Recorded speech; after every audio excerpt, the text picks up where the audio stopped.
रमजान का महीना था। मक्का की मुक़द्दस सरजमीन पर पहली सहरी का वक्त था। फजर की अजान की सदाएं फजा में गूंजने लगी। मक्का में रहने वाले लोग अजान की आवाज सुनते ही बैतुल्लाह की जानिब रवाना हो गए। लेकिन एक 60 साला बुजुर्ग अबू जुलैखा अभी अपने घर पर ही ठहरा हुआ था। उस बुजुर्ग ने बगैर कुछ खाए पिए रोजा रख लिया था। वो भूख की शिद्दत से निढाल था, इस वजह से नमाज के लिए खड़ा होने के काबिल नहीं था। उनकी गुज़श्ता रात भी फाके में बैठ गई। सारा दिन मजदूरी में गुजरा, इसलिए खाली पेट सहरी करके उस बुजुर्ग ने नमाज घर में ही अदा की। उसके बाद वो गमज़दा होकर एक कोने में बैठ गया। उस बुजुर्ग को अपनी फाका कुशी पर इतना दुख नहीं था। जो चीज उसे सबसे ज्यादा गमज़दा कर रही थी वो उसकी 2 बेटियां और बीवी थी। उस बुजुर्ग का कोई बेटा नहीं था। वो अपने घर का वाहिद कफील और जिम्मेदार था। लेकिन उसका एक चीज पर बहुत पुख्ता ईमान था कि वो ये कि जो मुकद्दर में लिखा है वो मिलकर रहेगा। उसकी बीवी कुलसूम उसे कहने लगी, अबू जुलैखा, आज तीसरा दिन है, हमने खाने को देखा तक नहीं है। आज के दिन भी बहुत गर्मी है और सब ने भूखे पेट रोजा रख लिया है। हम तो सब्र कर लेंगे, मगर हमारी बच्चियां भूख की शिद्दत बर्दाश्त करने से कासिर हैं। भूख से उनका बुरा हाल हो रहा है। आप अल्लाह का नाम लेकर घर से निकलें, शायद वो हमारी रोजी का कोई बंदोबस्त फरमा दे ताकि शाम को हम रोजा इफ्तार कर सकें। अबू जुलैखा ने बीवी को तसल्ली दी और कहने लगा, हाँ हाँ, मैं जा रहा हूं, इंशाअल्लाह अल्लाह जरूर करम करेगा। कुछ ही देर में सूरज तुलू हो गया। अबू जुलैखा घर से निकला और मक्का के बाजार में दाखिल हुआ, लेकिन उसे कहीं से कोई रोजगार न मिला। दिन गुजरने के साथ साथ गर्मी की शिद्दत में इजाफा होता जा रहा था, लेकिन उसे कोई भी काम न मिला। वो मायूसी की हालत में बाजार से निकला और चलता हुआ मक्का की एक वीरान वादी में जा पहुंचा। मुसलसल पैदल चलकर वो बहुत ज्यादा थक चुका था। जमीन पर ही बैठ गया। वो गहरी सोच में मुब्तला था। सोचते सोचते जहां पर वो बैठा था वहां पर दाएं हाथ से नर्म मिट्टी को खोदने लगा। दिल ही दिल में अपने आप से कहने लगा कि अगर आज भी मजदूरी ना मिली तो वो घर वालों के खाने का बंदोबस्त कैसे करेगा। अचानक मिट्टी खोदते खोदते उसका हाथ किसी नर्म मुलायम चीज से टकराया। उसने हाथ बढ़ाकर उसे बाहर खींचा तो देखा कि ये एक रेशम के कपड़े की थैली थी जो सोने के सिक्कों से भरी हुई थी। उस थैली को देखते ही जैसे उसकी भूख प्यास खत्म हो गई हो। उसकी आंखें खुशी से चमक उठी। सोने के सिक्कों से भरी थैली देखकर वो सोचने लगा कि मैं कितना खुशनसीब हूं। छुपे हुए खजाने खुद ब खुद ही मेरे सामने हाजिर हो गए हैं। मैं जब ये सोने के सिक्के अपनी बीवी के हाथ में दूंगा तो वो किस कदर खुश होगी। अबू जुलैखा बहुत पुरजोश हो गया और रोशन मुस्तकबिल के ख्वाब देखने लगा। लेकिन अचानक उसके ईमान ने दस्तक दी और वो सोचने लगा, ये माल मेरा नहीं है, किसी का खो गया है और ये मुझ पर हलाल भी नहीं है। ये जिसका है, मुझे उस शख्स को ढूंढना होगा और ये माल उसके हवाले करना होगा। अगर वो मुझे नहीं भी मिला तो ये माल उस वक्त हलाल होगा जब 1 साल तक ऐलान करने के बावजूद मुझे उसका मालिक ना मिला। फिर उसका जहन उसे उस चीज पर आमादा करने लगा कि क्यों ना मैं चंद सोने के सिक्के निकाल लूं और उन्हें इस्तेमाल कर लूं। बाद में मैं मेहनत मजदूरी करके जितने सिक्के उसमें से निकालूंगा उन्हें वापस रख दूंगा। फिर फौरन उसे ख्याल आया, ऐ अल्लाह के बंदे, सब्र कर, यह अमानत में खयानत है। उम्र के आखिरी हिस्से में पहुंचे हुए हो और अभी भी हीर फेर करने की कोशिश कर रहे हो। उसने अपने ख्याल को दिल से झटक दिया और इस बात का इरादा किया कि जब तक उस थैली का असली मालिक नहीं मिल जाता वो उसे अपने पास संभाल कर रखेगा। अब वो थैली लेकर घर की तरफ चल पड़ा। घर के दरवाजे से अंदर दाखिल होकर वो दबे कदमों कमरे की तरफ जाने लगा। अचानक उसकी बीवी ने उसे देख लिया। वो उससे पूछने लगी, अबू जुलैखा, आप खाने के लिए क्या लेकर आए हैं? अपनी बीवी की आवाज सुनकर वो एकदम से चूक गया और खुद को संभालते हुए बीवी से कहने लगा, मैं आज भी कुछ नहीं लाया। ये कहते हुए वो थैली अपने पीछे छुपा रहा था। आज तक अबू जुलैखा ने अपनी बीवी से कुछ नहीं छुपाया था। बीवी ने जब देखा कि उसका शौहर उससे कुछ छुपाने की कोशिश कर रहा है तो उसने सख्त लहजे में कहा, आपके पास कुछ ना कुछ तो जरूर है, लेकिन आप छुपा रहे हैं। मुझे जल्दी से बताएं कि आपके पास क्या है। यह बात अबू जुलेखा पर आश्कार हो चुकी थी कि उसकी बीवी ने उसे कुछ छुपाते हुए देख लिया है। उसने अपने दोनों हाथ बीवी के सामने किए। उसके हाथों में सोने से भरी हुई वो थैली थी और फिर उसने उसे सारी बात बता दी कि उसे यह थैली कहां से मिली है। कुलसूम दीनदार औरत जरूर थी, लेकिन वो अबू जुलेखा जैसा सब्र नहीं रखती थी। उसने फौरन अपने शौहर से कहा, इसमें से कुछ सिक्के ले जाओ और कुछ खाने के लिए खरीद लाओ। अबू जुलेखा ने गुस्से में जवाब दिया, नहीं, हरगिज नहीं। अगर तुमने उस थैली को हाथ लगाया या किसी को भी उसके बारे में बताया तो मैं तुम्हें तलाक दे दूंगा। कुलसूम एकदम से डर गई और खून के घूंट पीकर खामोश हो गई। ये रात भी उन्होंने फाके में बसर की। अगले दिन अबू जुलेखा घर से निकला और सोचने लगा, आज मैं मजदूरी ढूंढने के साथ साथ उस थैली के असल मालिक को भी ढूंढूंगा, ताकि मैं उसके हवाले थैली करके उससे कुछ इनाम भी हासिल करूं जो मुझ पर हलाल होगा। वो इसी सोच में चलता चलता हरम की तरफ रवाना हुआ। जहां पहुंचकर उसने सामने देखा कि वहां पर एक बहुत बड़ा मजमा लगा है। एक यमनी आदमी बुलंद आवाज में ऐलान कर रहा था, ए अल्लाह के नेक बंदो, मेरी एक थैली गुम हो गई है जिसमें 1000 सोने के सिक्के थे। जो कोई इसे रमजान के महीने में वापस करेगा, अल्लाह उसे 7 गुना बढ़कर अजर देगा। जब उस यमनी नौजवान ने अपना ऐलान मुकम्मल किया तो अबू जुलेखा ने अपना हाथ बुलंद किया और कहने लगा, मक्का में बहुत गरीब लोग रहते हैं, हो सकता है तुम्हारी थैली किसी खुदा तरस इंसान के हाथ लग गई हो। अगर तुम चाहते हो कि तुम्हारी थैली तुम्हें वापस मिल जाए तो तुम उसके लिए एक इनाम का ऐलान करो। हो सकता है वो शख्स इनाम का सुनकर खुशी से वो थैली तुम्हें वापस कर दे। उस यमनी नौजवान ने फौरन पूछा, बाबा जी आप ही बताएं, मैं इस थैली के एवज कितने सिक्के रखूं? जिस पर उस बूढ़े शख्स ने जवाब दिया, 100 सोने के सिक्के, यानी इस थैली का 10वां हिस्सा।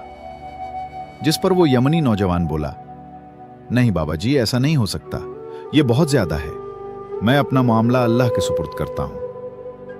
जिस पर वो बूढ़ा शख्स कहने लगा, बेटा बड़ी हैरत की बात है कि तुम अपने पूरे 1000 सोने के सिक्के गुवाना चाहते हो, लेकिन 100 सोने के सिक्के इनाम में देकर अपने उन बाकी के 900 सिक्के बचाना नहीं चाहते। जिस पर वो यमनी नौजवान कहने लगा, बाबा जी मैं इतनी बड़ी रकम इनाम में नहीं दे सकता, इसलिए मैं अपना मामला अल्लाह पर छोड़ता हूं। इस मजमे में एक शख्स जिसका नाम जैद बिन खालिद था, वो इस सारी गुफ्तगू को बड़े गौर से सुन रहा था। उसने अंदाजा लगा लिया कि सोने से भरी वो थैली शायद इसी बुजुर्ग के पास है। कुछ ही देर में मजमे का इख्तिताम हो गया तो सब लोग अपने घरों को लूटने लगे। इसके बाद जैद बिन खालिद अबू जुलेखा से मुखातिब होकर कहने लगा, बाबा जी मेरे पास आपके लिए एक काम है, क्या आप मेरे साथ चल सकते हैं? बूढ़े ने फौरन हां में सर हिलाया और उसके साथ चल दिया। जैद बिन खालिद की दुकान के बाहर कुछ सामान पड़ा था। उसने अबू जुलेखा की मदद से सारा सामान दुकान के अंदर रखा। यह सामान इतना ज्यादा वजनी नहीं था और काम भी 2-4 घंटों में खत्म हो गया, लेकिन फिर भी उसने अबू जुलेखा को पूरे दिन की मजदूरी के पैसे दिए। वो ये बात समझ चुका था कि अबू जुलेखा को उस वक्त पैसों की बहुत सख्त जरूरत है। उसने फौरन मजदूरी उसके हवाले की। अबू जुलेखा ने जैद बिन खालिद का शुक्रिया अदा किया और घर की तरफ चल पड़ा। जैद बिन खालिद चुपके से उस बुजुर्ग के पीछे पीछे चलने लगा। उसने अबू जुलेखा का घर तक पीछा किया और जब वो अपने घर में दाखिल हो गया तो जैद बिन खालिद दरवाजे के साथ कान लगाकर सुनने लगा। अबू जुलेखा अपनी बीवी कुलसूम से कहने लगा, मैंने एक मजमे में एक यमनी शख्स को उस थैली की तलाश में ऐलान करते हुए सुना है। मैंने उसे यह भी कहा है कि तुम उस थैली के एवज 100 सोने के सिक्के इनाम रख दो, लेकिन उसने मेरी बात नहीं मानी। मेरा तो यही इरादा था कि मैं किसी तरीके से उसे यह थैली वापस कर दूं और मुझे भी उसमें से कुछ फायदा हो जाए, लेकिन वो शख्स बहुत उड़ैल है। अब तुम ही बताओ, हमें अब क्या करना चाहिए? जिस पर उसकी बीवी कुलसूम कहने लगी, अबू जुलेखा मैंने आपके साथ 40 साल फाकों और भूख में गुजारे हैं। आपने सारी जिंदगी कभी चोरी नहीं की, कभी किसी को धोखा नहीं दिया और ना ही कभी किसी से कुछ छीना है। मेरी बात माने तो आप उस सोने का इस्तेमाल करें। मुझे लगता है कि अल्लाह ताला ने यह आपको तोहफा भेजा है, तो फिर उसके दिए गए तोहफे को क्यों ठुकरा रहे हैं? अगर आप ये सोचते हैं कि अल्लाह आपसे इन सोने के सिक्कों के बारे में सवाल करेगा, तो आप ये क्यों भूल जाते हैं कि वो आपसे भूखी बीवी और लाचार बेटियों के बारे में भी सवाल करेगा? जिसके बाद अबू जुलैखा दिल में सोचने लगा कि मैं इसमें से सोने के कुछ सिक्के खर्च कर लूं। लेकिन वो फौरन ही अपने फैसले से वापस पलटा और ख्याल करने लगा, मैंने सारी जिंदगी सब्र से गुजारी है और आज मेरी टांगें कब्र में हैं, तो मैं अपनी 60 साला जिंदगी के सब्र को एक ही दिन की लज्जत पर क्यों कुर्बान कर दूं? खुदा हमारे हाल पर रहम फरमाए। और उसने बुलंद आवाज में कहा, मैं ऐसा हरगिज नहीं करूंगा, मैं अपनी कब्र को आग से नहीं भर सकता। जैद बिन खालिद, जो दरवाजे के साथ कान लगाकर ये सारी बातें सुन रहा था, उसकी आंखों से आंसू बहने लगे। उसे अबू जुलैखा की बेबसी पर अफसोस होने लगा। उसने उसी वक्त अबू जुलैखा का दरवाजा खटखटाया। अबू जुलैखा फौरन बाहर आया। जैद बिन खालिद अबू जुलैखा को गले से लगाकर रोने लगा। ऐ अल्लाह के बंदे, मैं कुर्बान जाऊं तेरे सब्र पर, अल्लाह तुझे बहुत अजर देगा। तुम मुझे बताओ, मैं तुम्हारी क्या खिदमत कर सकता हूं? अबू जुलैखा ने जवाब दिया, ऐ खुदा के बंदे, तुम पहले ही मेरी बहुत मदद कर चुके हो। तुमने जरा से काम के बदले मुझे पूरे दिन की मजदूरी दी। फिर जैद बिन खालिद के जहन में ख्याल आया और वो उससे कहने लगा, मैं जानता हूं कि सोने की थैली तुम्हारे पास है। तुम ऐसा करो, इनाम की रकम को थोड़ा सा कम कर दो, शायद वो शख्स मान जाए। अबू जुलैखा ने जो कुछ थोड़े से पैसे कमाए थे, अपने घर वालों के पास बैठकर उन पैसों से इफ्तारी की। अगले दिन फिर काम की तलाश में घर से हरम की तरफ निकला। वो यमनी शख्स वहां पे मौजूद फिर से ऐलान कर रहा था, जो कोई मेरी सोने से भरी हुई थैली वापस करेगा, अल्लाह उसे 7 गुना अजर देगा। अबू जुलैखा फिर से हाथ बुलंद करके अर्ज करने लगा, ऐ नौजवान, मैंने तुमसे पहले भी कहा था कि मक्के में बहुत गरीब लोग रहते हैं। शायद वो थैली किसी खौफ खुदा रखने वाले को मिल जाए और वो तुम्हें इनाम के लालच में वापस कर दे।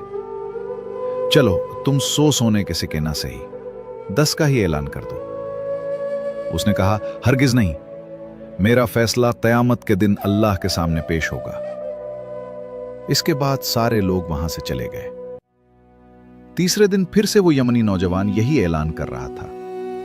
अबू जुलैखा फिर वहां पर पहुंचकर उससे कहने लगा, ऐ नौजवान, मैंने तुमसे 100 सिक्कों का ऐलान करने को कहा था, लेकिन तुमने इनकार कर दिया। फिर मैंने उसके 10वें हिस्से का यानी 10 सिक्कों का कहा, तुमने फिर भी इनकार कर दिया।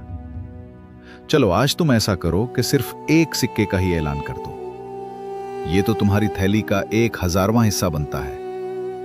क्या पता वो शख्स इस 1 सिक्के के बदले अपने घर खाना ले जाए और जो पैसे बचें इससे एक मशकीज़ा खरीद कर हाजियों को उजरत पर पानी पिला सके। जिस पर उस यमनी शख्स ने कहा, हरगिज नहीं, मैं 1 सिक्का भी नहीं दूंगा और हमेशा की तरह आज भी अपना फैसला अल्लाह पे छोड़ता हूं। अबू जुलैखा की उम्मीद का आखिरी सहारा भी खत्म हो गया और वो सोचने लगा कि अब तो उसे पूरे के पूरे 1000 सिक्के वापस करना पड़ेंगे और वो इन सिक्कों में से एक भी नहीं ले सकता। उसने उस यमनी नौजवान से कहा, आओ मेरे साथ चलो और अपनी थैली ले जाओ। इस बुजुर्ग ने जैद बिन खालिद को गवाह के तौर पर साथ चलने को कहा। घर में पहुंचकर उसने उन दोनों को दरख्त के नीचे बिठाया और उसने कमरे के अंदर जाकर महफूज जगह से वो थैली निकाली और उस नौजवान के सामने रखकर कहा, क्या ये तुम्हारी थैली है? नौजवान ने कहा, हाँ। फिर अबू जुलैखा ने थैली का सर खोला और उस थैली को जमीन पर उंडेल दिया। अब वो तीनों इन सोने के सिक्कों को गिनने लगे तो वो पूरे 1000 निकले। यमनी नौजवान ने सिक्कों की थैली कंधे पर रखी और चल दिया। अबू जुलैखा और उसकी बेटियों की आंखें हैरत से खुली की खुली रह गईं। चंद लम्हों के बाद अबू जुलैखा ने नजरें उठाकर देखा तो वो यमनी नौजवान वापस आ रहा था। अबू जुलैखा गमगीन हालत में बैठा हुआ था। उसे देखकर धीमी सी आवाज में कहने लगा, बेटा कैसे आना हुआ? उस यमनी नौजवान ने जवाब दिया, ऐ अल्लाह के नेक बंदे, मेरे बाप ने जब वफात पाई तो उनके पास 5,000 सोने के सिक्के थे। उन्होंने मरने से पहले मुझे वसीयत की थी कि मेरा साजो सामान बेचकर हज का खर्च बना लेना और उस माल में से 1,000 सोने के सिक्के उस शख्स को देना जो अल्लाह पे तवक्कुल करता हो और बहुत गरीब हो। चुनाचे मैंने अपने वतन यमन से लेकर शहर मक्का तक किसी को भी आपसे ज्यादा गरीब और तवक्कुल करने वाला नहीं पाया। ये सिक्के आप रख लें, आप उसे हलाल कामों में खर्च करें। नौजवान सिक्कों से भरी हुई थैली रखकर वहां से चला गया और अबू जुलैखा उसी वक्त अल्लाह के हुजूर सजदे में गिर गया। उसकी दाढ़ी आंसुओं से तर थी। उसने अपनी बीवी से कहा, कुलसूम, देख लिया तुमने, अल्लाह सब्र करने वालों का अज्र जाया नहीं करता। हमने अपने आप को हराम के एक सिक्के से बचा लिया तो अल्लाह ने हमें हलाल के जरिए 1000 सिक्के अता किए। उसके बाद अबू जुलैखा ने अपनी बीवी और बेटियों के साथ बैठकर इफ्तारी की। नमाज अदा करने के बाद अबू जुलैखा घर से बाहर निकलने लगा तो बीवी ने कहा, आप कहां जा रहे हैं? अबू जुलैखा ने जवाब दिया, मैं किसी ऐसे घर की तलाश में जा रहा हूं जिस घर में हमारे जैसे लोग बसते हों और उनकी सहरी और इफ्तारी हमारी तरह फाकों में गुजरती हो, ताकि मैं उन्हें अपने साथ खाने में शरीक कर लूं। यह कहकर अबू जुलैखा दरवाजे से बाहर निकल गए। दोस्तों, ये कहानी हमें सब्र, ईमानदारी और अल्लाह पर कामिल भरोसे की शानदार मिसाल सिखाती है। इंसान की जिंदगी में कंट्रोल्ड और आजमाइशें आती हैं, लेकिन जो लोग सब्र का दामन थामे रखते हैं और अपनी ईमानदारी पर कायम रहते हैं, अल्लाह ताला उन्हें ऐसी जगह से रिस्क अता करता है जहां से उन्हें गुमान भी नहीं होता। यह किस्सा हमें बताता है कि हलाल और हराम की आजमाइश हर वक्त हमारे सामने होती है, लेकिन जो लोग सब्र और दयानत को नहीं छोड़ते वही हकीकी कामयाबी हासिल करते हैं।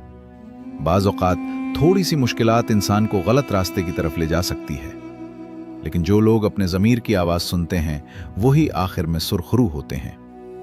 इस कहानी से हमें दूसरों की मदद करने और अपनी खुशियों को दूसरों के साथ बांटने का सबक भी मिलता है।